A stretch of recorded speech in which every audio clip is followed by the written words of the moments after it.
It was 2018, the summer everyone thought would be predictable. The campus had just finished finals, and Maya took a temp role at a prestige startup because rent is real and ambition is quieter when your bank account is loud.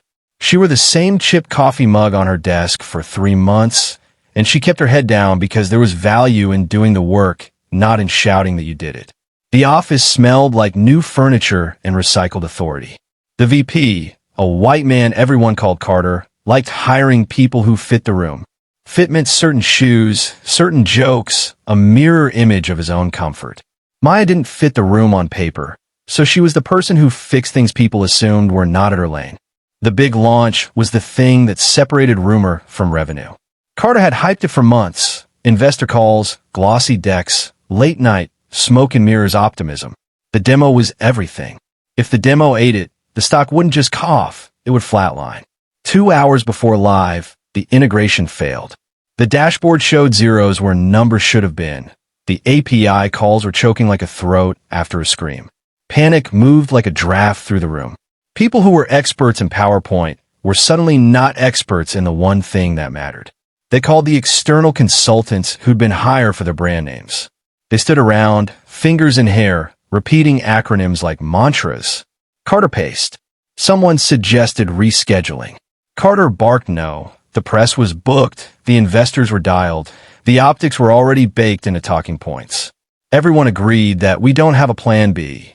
They looked at each other with polite fear. Maya watched for a beat longer than she should have. She knew the code base. She'd spent nights reading comments other engineers left like notes in a margin. She understood how the different microservices whispered to each other. Which one would back off first, which one would choke. Which one needed a little patience and a slightly different header.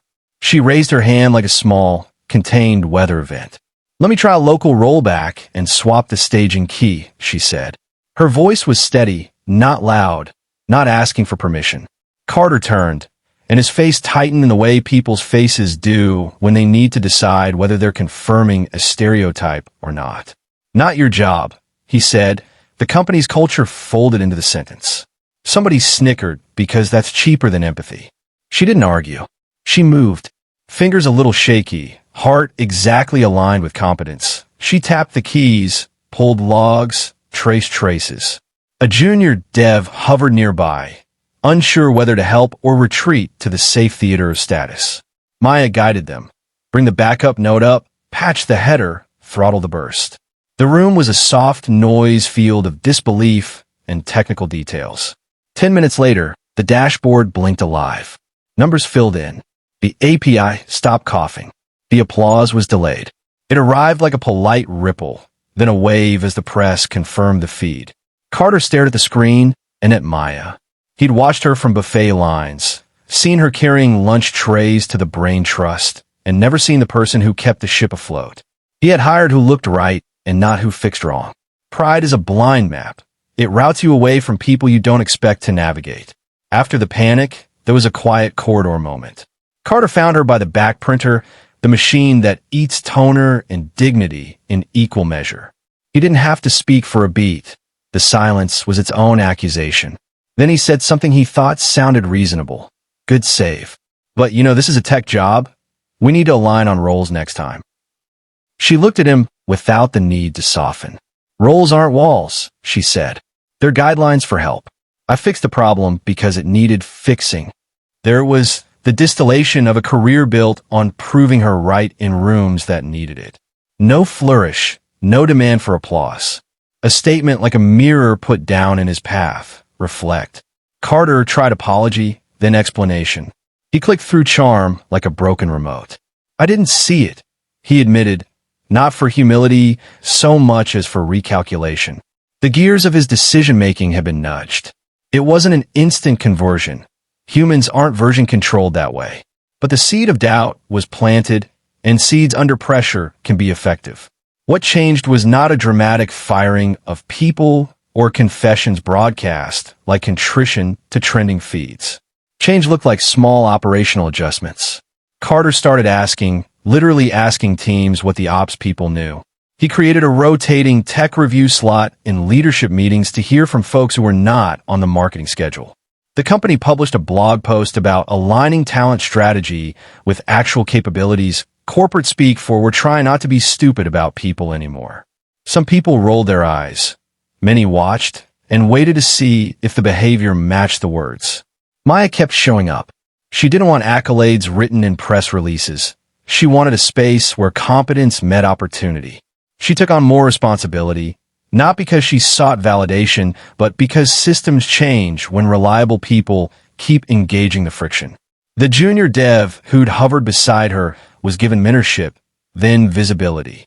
The algorithms were optimized, the product launched successfully in the next quarter, and investors who only cared about dashboards noticed the difference. But the real metric was quieter.